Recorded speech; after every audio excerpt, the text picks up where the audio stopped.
Saludos desde Caracas, Venezuela. Este servidor Carlos Arellán Solórzano, complacido como siempre de que se conecte con nosotros a través de nuestra señal en YouTube de Venezuela News. La invitación es para que se suscriba a nuestro canal, active la campana de las notificaciones, le dé like y también deje sus comentarios, la forma que nosotros como usuarios le decimos a la plataforma que este y otros contenidos similares nos interesan.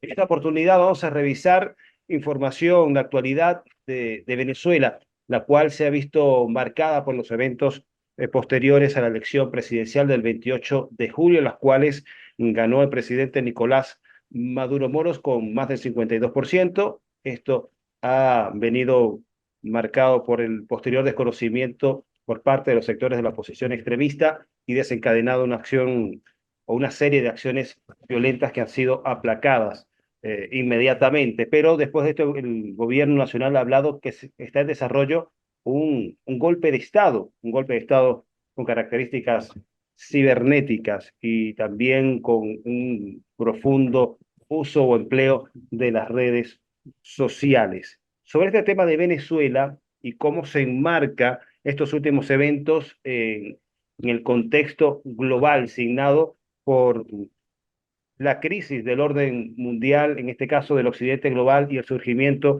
de un nuevo orden multilateral. ¿Cómo se enmarca o no lo que está sucediendo en Venezuela? Lo vamos a revisar con el profesor, también escritor, investigador, Sergio Rodríguez Helfenstein, a quien damos la bienvenida, profesor. Buenos días, Carlos. Muchas gracias por la invitación.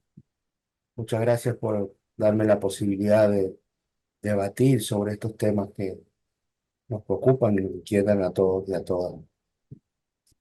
Profesor, mucho se ha abundado sobre las características internas de los factores que están involucrados en este proceso de desestabilización que el gobierno ha dicho que todavía se está conteniendo, que estamos en un proceso todavía de golpe de Estado que tiene distintas características.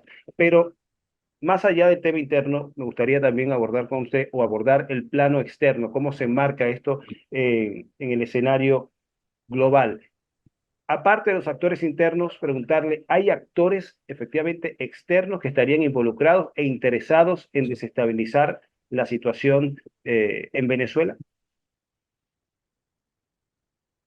Mira, Carlos, hay dos cosas que no se pueden obviar en el análisis de los hechos internacionales. El primero es que todo está conectado. Ya es imposible suponer que algo que ocurre en un lugar del planeta no tiene una relación eh, con otros hechos que ocurren en otras latitudes y longitudes. Y no solo porque el gran avance de las comunicaciones permiten dar seguimiento permanente e inmediato a los hechos, sino que porque la economía está mucho más interconectada, la política está mucho más interconectada y eso hace que sea imposible analizar los hechos internacionales aislados.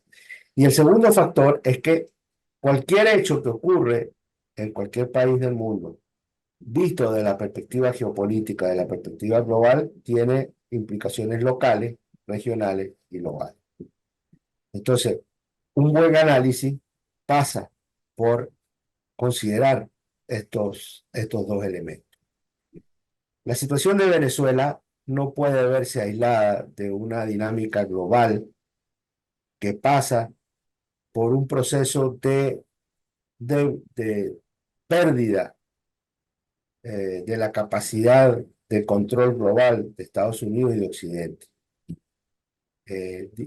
La hegemonía occidental está perdiendo fuerza, nuevos actores globales emergen, nuevas alianzas emergen, nuevas visiones del futuro emergen, y en esa medida Estados Unidos, Europa, Occidente tratan de sostener su modelo, un modelo que en lo más inmediato tiene su origen al finalizar la Segunda Guerra Mundial y de alguna manera se consolida tras la desaparición del mundo bipolar y perdón, sí, la desaparición de la Unión Soviética y el fin del mundo bipolar. Entonces, ese modelo, ese sistema creado tras la Segunda Guerra Mundial está en crisis, en una crisis evidente.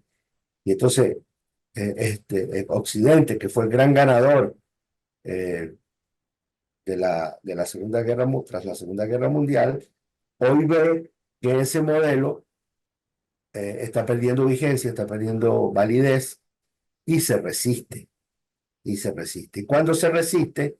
Cuando se resiste porque para tratar de sostenerlo, cuando ya no puede utilizar los recursos políticos, jurídicos del sistema que creó, estoy hablando Bretton Woods, estoy hablando de Organización de Naciones Unidas, estoy hablando toda la dinámica que se creó, OTAN, etcétera, etcétera, necesita utilizar la fuerza. No puede ya sostener a través de los mecanismos políticos y jurídicos el modelo que creó, porque los instrumentos de ese modelo ya no alcanzan, porque cada vez hay más países en resistencia. Eso es lo que ocurre con Venezuela. Venezuela quiere tomar sus propias decisiones.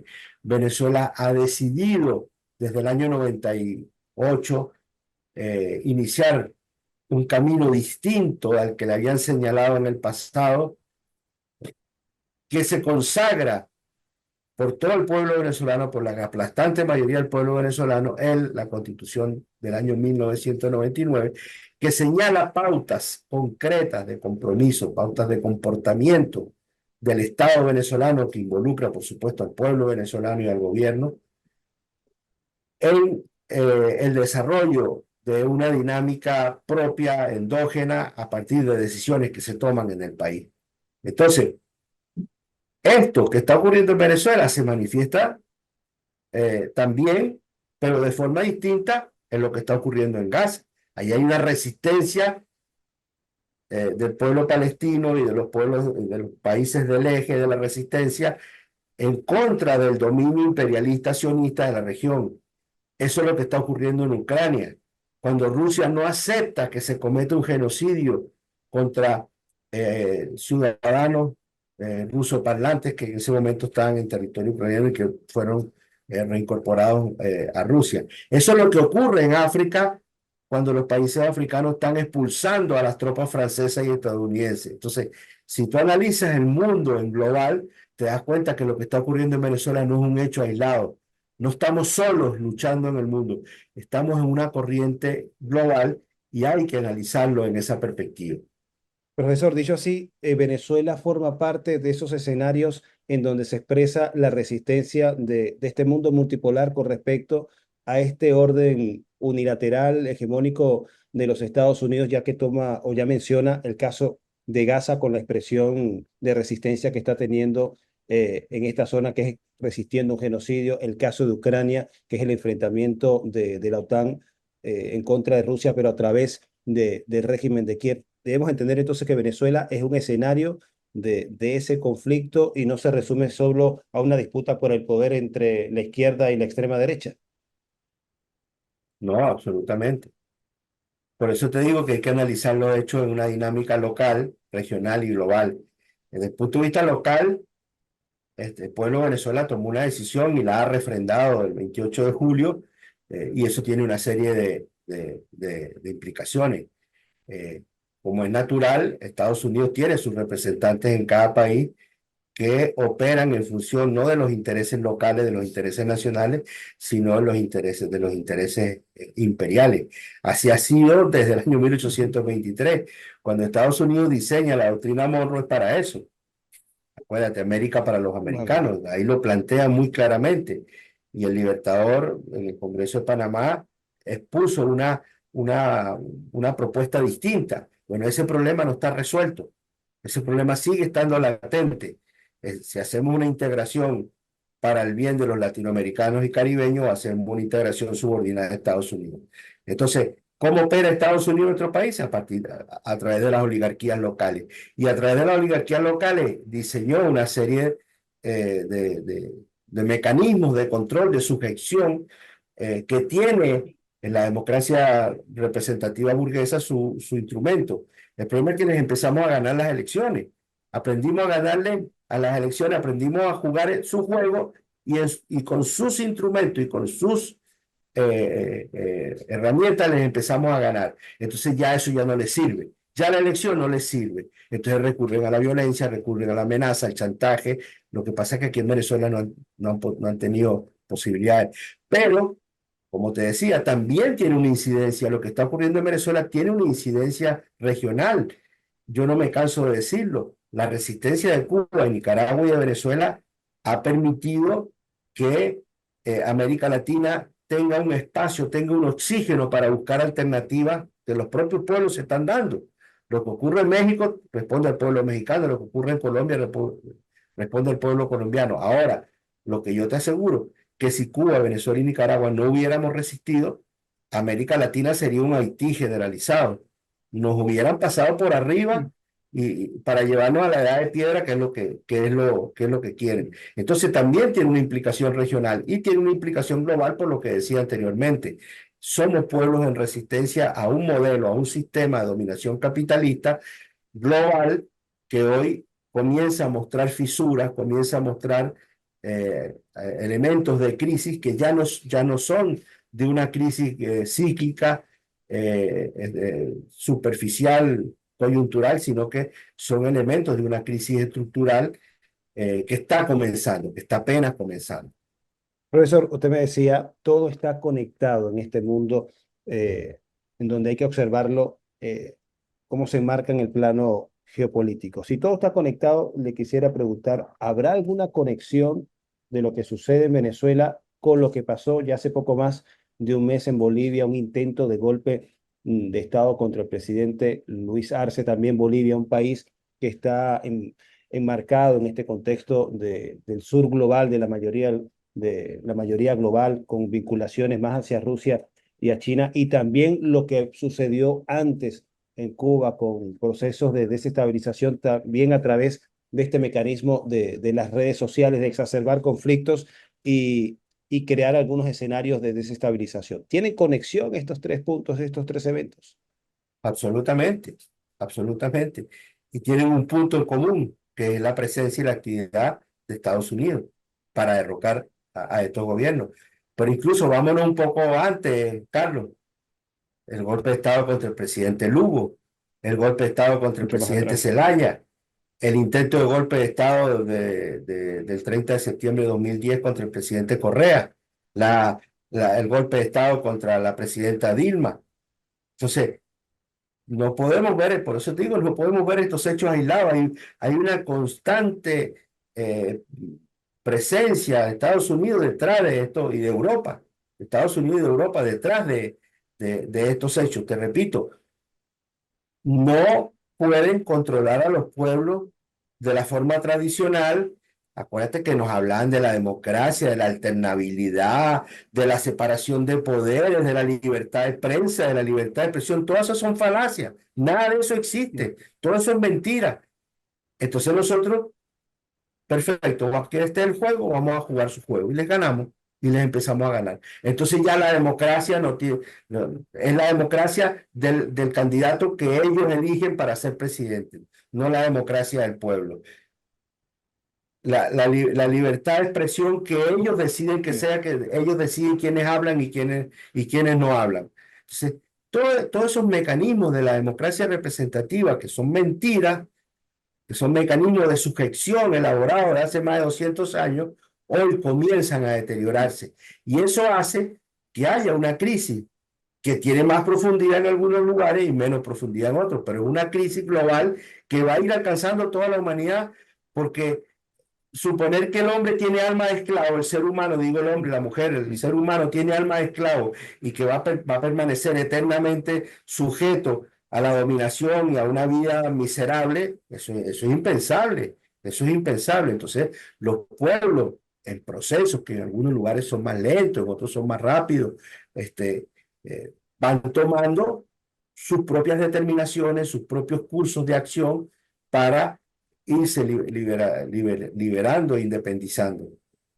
Profe, hay gente que a estos temas de lo global, de lo internacional, a veces no le entra, que circunscriben lo que sucede en Venezuela o lo limitan a un conflicto político interno, a que supuestamente hay un grupo que se aferra al poder, hay un grupo que aparentemente ya tiene mucho tiempo en el gobierno y debería dar paso a una alternativa que limita el debate o el conflicto a la situación cotidiana de las personas, que no es menos importante y que no hay que descartar en, en este análisis, pero a esas personas que no ven más allá de lo interno, se preguntarán, bueno, si intervienen otros actores, ¿por qué intervienen? ¿Qué les interesa de Venezuela? ¿Qué tiene Venezuela de importante, de relevante y estratégico para que otros actores internacionales se interesen en desestabilizarla y controlarla?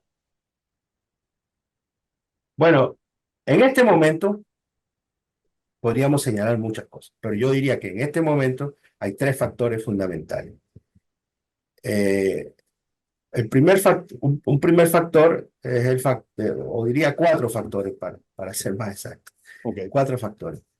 Un primer factor es el de la riqueza de Venezuela. Venezuela no solo tiene la mayor riqueza petrolífera, de la mayor reserva petrolífera del planeta, sino que tiene la quinta mayor de gas y estamos entre los 10 mayores países con reserva de oro, de diamantes, de bauxita, de coltán, de torio y de una serie de otros minerales.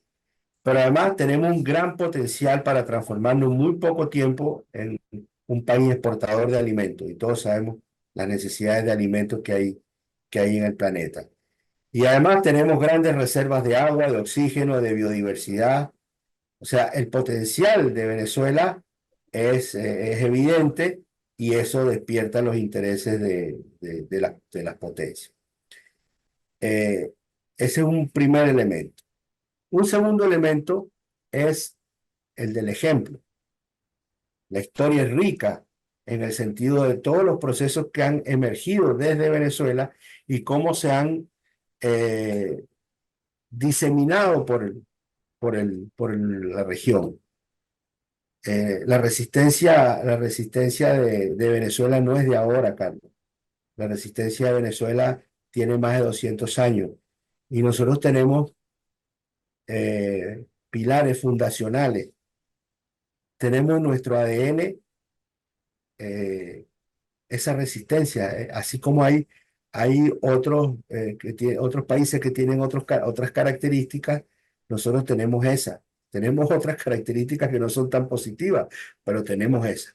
Tenemos la capacidad de resistir, tenemos la capacidad para guerrear y ganar.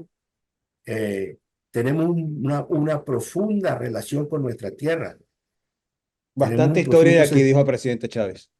¿Cómo? Bastante historia hay aquí, Sí, dijo, no en vano el presidente exa- Chávez.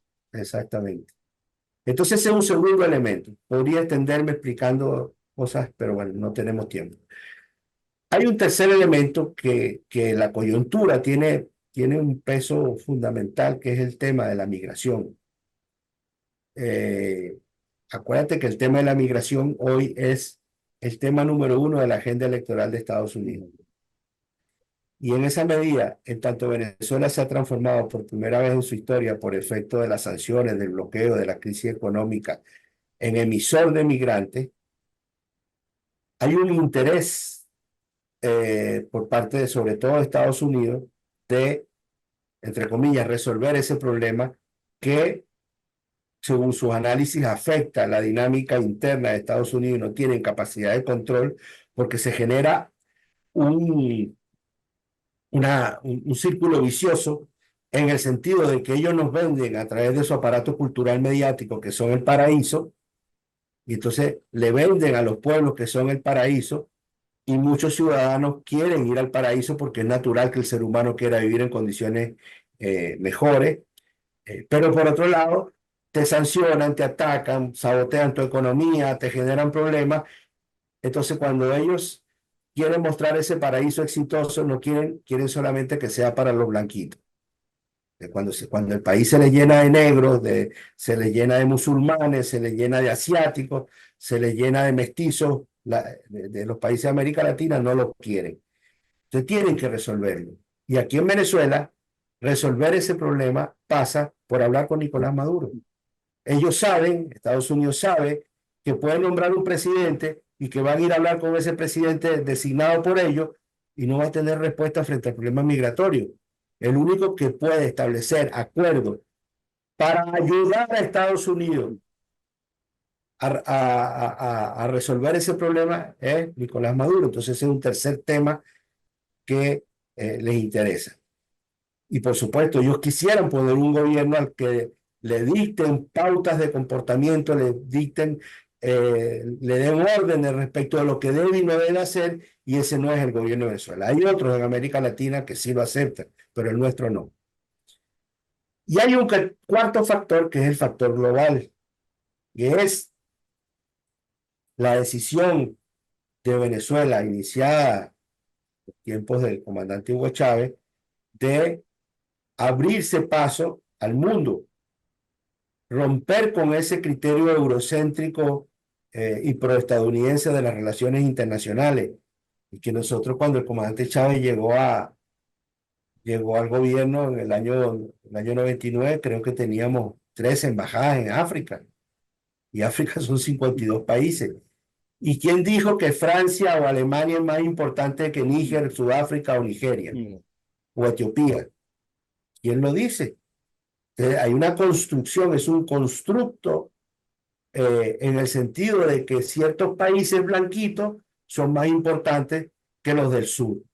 Entonces nosotros hemos diversificado nuestras relaciones con África, hemos diversificado nuestras relaciones con Asia, eh, hemos tratado de mantener unas relaciones de igualdad con los países europeos y del norte y con Estados Unidos. Y hemos establecido relaciones del más alto nivel de carácter estratégico con Rusia y con China, que son los dos grandes promotores de esa nueva dinámica que se llama BRICS. Y el BRICS es el instrumento con el que pareciera que se está construyendo un mundo distinto. Entonces, ese es el cuarto factor en el sentido de que nosotros nos aíslan, nos bloquean, nos expulsan, nos marginan. Bueno, buscamos un mundo con el que podemos tener relaciones de igual a igual, de cooperación, de amistad y de ayuda para solucionar los problemas comunes. Profe, justamente menciona a los BRICS y en este año, en octubre, está prevista la reunión que se va a realizar en Rusia y mucho se habla de que Venezuela pueda avanzar en ese relacionamiento en cuanto a este bloque de economías emergentes y otros casos. Yo creo que ya China no es una economía emergente, sino ya desarrollada y muy adelantada por encima de potencias que presumen de serlo, como el caso del G7. Pero Venezuela se habla de que pudiese incorporarse o aumentar su nivel de posicionamiento dentro del BRICS. ¿Se trataría estos últimos eventos que han sido muy agresivos, muy intensos, tratar de descarrilar a Venezuela, sacarla de ese juego y darle un golpe adelantado al BRICS? Bueno, el modelo que intenta Estados Unidos en Venezuela está claro, es el modelo argentino. En Argentina lo lograron. En Argentina, después que se ha aprobado el ingreso del país a los BRICS, el presidente Milei decidió que no iban a entrar a los BRICS. Y eso es una clara orientación, él mismo lo ha dicho, hacia el imperio, hacia el sionismo como eje fundamental de su política exterior. Eso es lo que quisiera para Venezuela.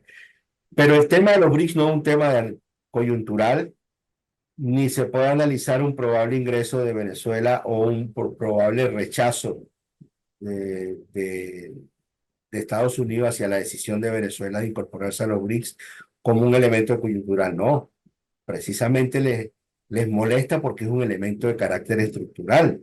Okay. Tiene que ver con una inserción futura de Venezuela, la posibilidad de una inserción futura de Venezuela en un mundo distinto que se está construyendo. Mira, Carlos, hace 2 años Estados Unidos convocó a una cumbre de desarrollo, no me acuerdo cómo se llama, en Los Ángeles. Y ellos decidieron a quién invitar. Y a Venezuela no le invitaron. Ni a Cuba ni a Y el Nicaragua. presidente Maduro, en simultáneo con esa cumbre, cuando no lo invitaron, hizo una gira. Fue a Turquía, fue a Irán, fue a Azerbaiyán, fue a Qatar, fue a Arabia Saudí. O sea, no nos invitan vamos a otro lugar donde sí nos invitan y donde sí podemos tener un marco de relaciones y de cooperación. Entonces, ese hecho de que nosotros no nos echemos a morir, dicho en lenguaje coloquial, no nos echemos a morir porque no nos invitan, sino que el mundo es mucho más ancho que eso, porque finalmente eso que se llama el occidente colectivo son 50 países. Esa es una cuarta parte del planeta. El problema es que nos tenemos que sacar de la cabeza que son más importantes que el resto. Y eso cuesta mucho. Hay gente que ve con horror que Burkina Faso, que Mali, que Níger expulsen a los franceses y que busquen una decisión propia para manejar sus asuntos. ¿Qué es lo que es Europa? Europa es la expresión del salvajismo histórico. En Europa nació el capitalismo, el imperialismo, el esclavismo, el colonialismo, el fascismo, el nazismo. O sea, desarrollaron las dos guerras mundiales más salvajes de la historia.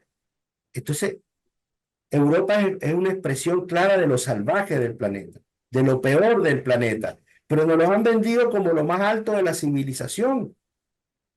Entonces, si hoy descubrimos que efectivamente no son países civilizados, sino que son países incivilizados, que lo único que le han traído al planeta es muerte y destrucción, nosotros tuvimos decenas de millones de muertos por el colonialismo aquí en nuestro continente. Y se robaron miles, visto en moneda de hoy, de millones de nuestra riqueza. Entonces, eh, nosotros estamos buscando una inserción. Ahora, en los BRICS, yo soy cauto. ¿Por qué? Porque los BRICS son un mecanismo en, recientemente nacido, en, en, en crecimiento. Y hay muchas cosas en los BRICS que no están claras, porque los BRICS no tienen un estatuto, no tienen una carta, no tienen un protocolo de ingreso, no tienen una sede, no tienen un secretario general. Entonces, hay muchas cosas que son difusas y ellos mismos se han dado cuenta de eso. Y hoy ellos mismos no tienen claro qué camino seguir. Hay dos posiciones dentro de los BRICS. Una que es de abrir el espacio para que ingresen la mayor cantidad de países. Pero hay otra que dice, no, paremos, definamos algunas cosas, porque si no se definen algunas cosas, los BRICS van a seguir creciendo y se van a ser inmanejables. Yo digo que los BRICS, por el solo hecho de no tener miembros permanentes, o sea, de no tener un consejo, un consejo de seguridad y un derecho a veto, ya es un avance, porque es evidente que es un mecanismo mucho más democrático.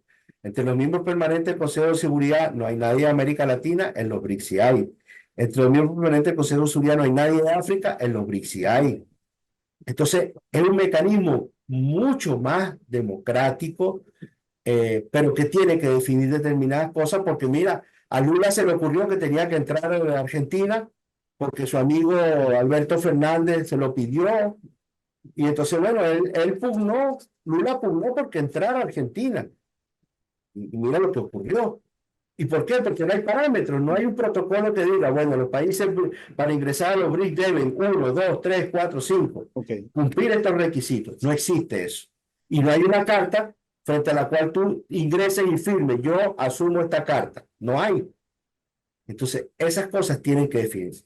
En ese contexto, el hecho que el presidente Putin, en su calidad de presidente pro tempore, o no se llama así, tiene otro nombre, haya invitado al presidente Maduro a participar de la cumbre de Kazán en octubre, es un paso adelante fundamental, pero no nos equivoquemos, no es la decisión de los BRICS, es la decisión del presidente Putin de Rusia, porque el país sede, eso forma parte de las cosas que no están definidas, el país sede tiene la autoridad para invitar a quien quiera.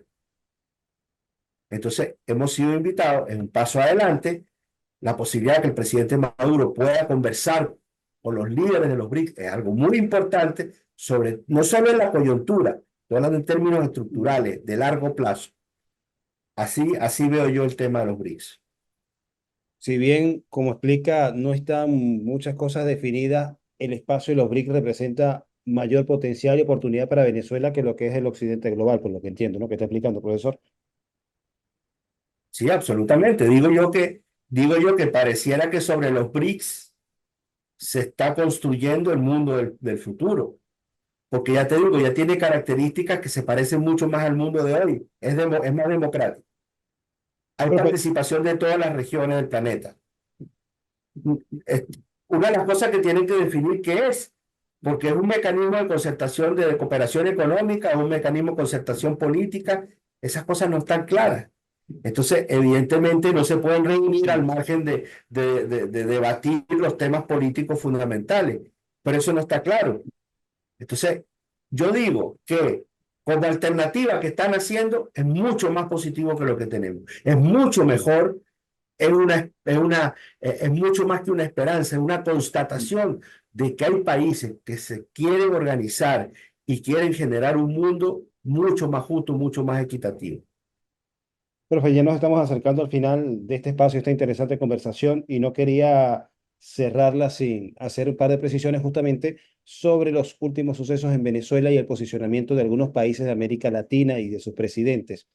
En el caso del presidente de Brasil, Luis Ignacio Lula da Silva, ¿qué le parece la postura que ha asumido con respecto a Venezuela? Antes había hecho algunas afirmaciones sobre Venezuela, donde prácticamente sugería que el gobierno venezolano tenía que entregar el poder, enmarcarse un proceso de transición cuando todavía no se habían dado las elecciones, pero dando por descontado el relato de una posible apabullante victoria de la oposición extremista, pero sucedió todo lo contrario. Ahora está en un formato junto con Colombia y México bueno, tratar de contener los mecanismos de injerencia más agresiva por parte de Estados Unidos, Europa. ¿Qué le parece esta actuación de Brasil y de Lula en particular?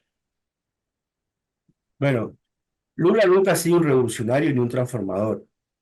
Lula ha sido un reformista toda su vida y además es brasileño. Y los brasileños son, así como yo te hablaba de las características de ADN nuestra, eh, los brasileños son pusilánimes.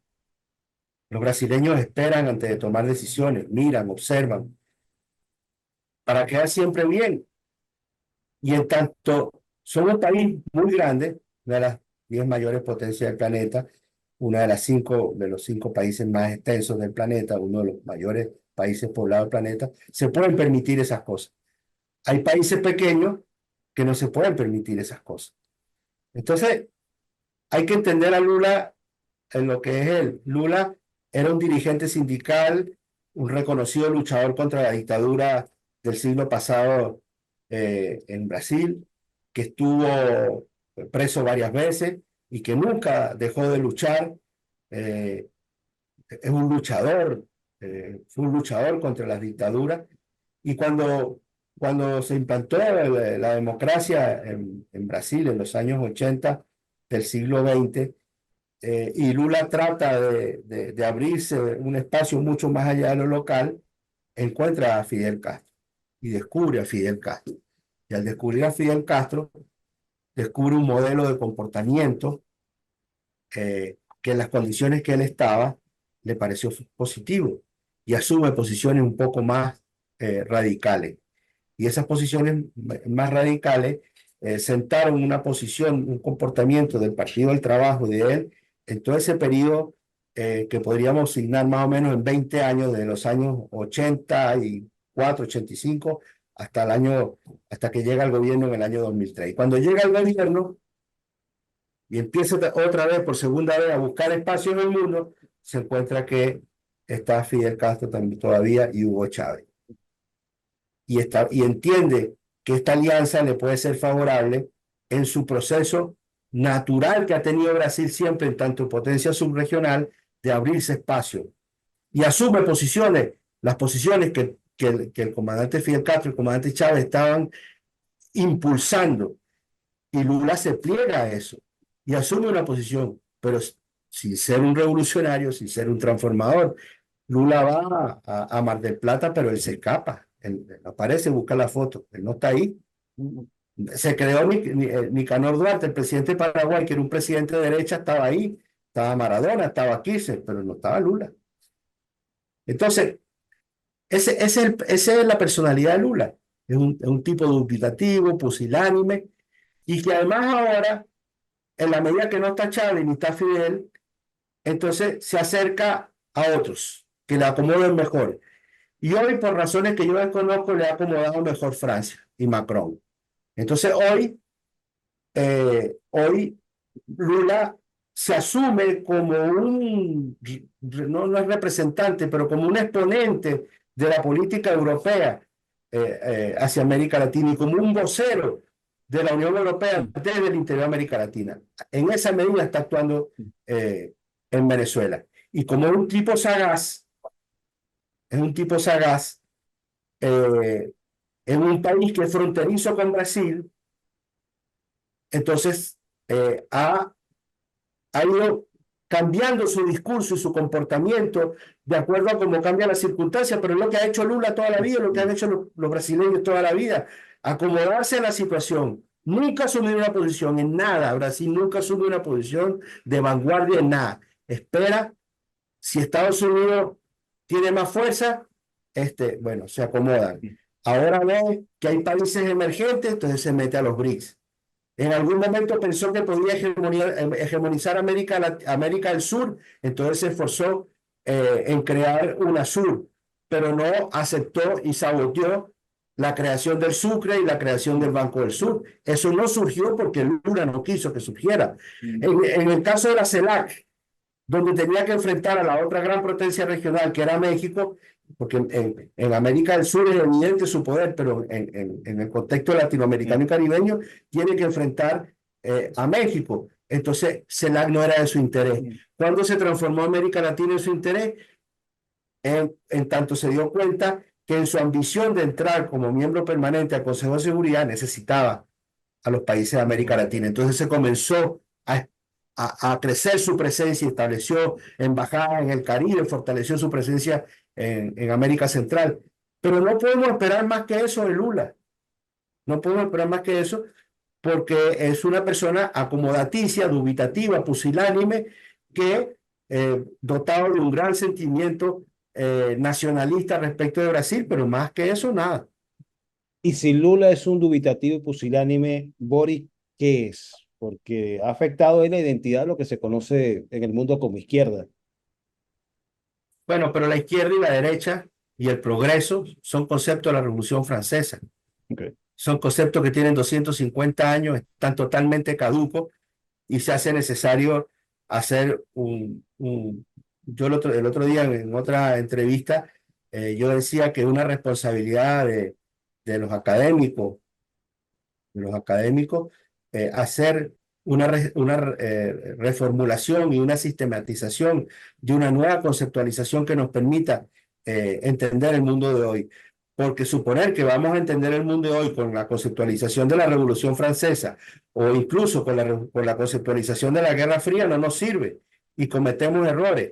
Entonces, es una aberración decir que Boric es de izquierda, pero espérate, Carlos, yo no lo estoy diciendo hoy, yo lo dije antes de que fuera elegido. Antes de que fuera elegido. Acuérdate que yo además de venezolano soy chileno, pues mi mamá es chilena, y yo voto en Chile. Y yo hice un artículo argumentando por qué no iba a votar por Boris. Y ahí entre las cosas que digo es que no es un hombre ya no de izquierda, ni progresista, ni nada. Entonces, descubrir ahora, tragarnos el tema de la izquierda. Acuérdate que el presidente Maduro habló de la izquierda cobarde, que sería interesante definir qué significa eso. Pero yo en América Latina hoy identifico 5 izquierdas. 5 izquierdas. 5 izquierdas. ¿Cuáles serían entonces esas variantes? Bueno, el presidente López Obrador expone una posición de izquierda. El presidente Petro expone otra posición de izquierda. Cuba, Venezuela y Nicaragua son expresión de otra izquierda. Los sectores sociales en casi todo el continente son expresión de otra izquierda. Lula es otra izquierda. Y después está la izquierda, por ejemplo, sectores del peronismo que son de izquierda.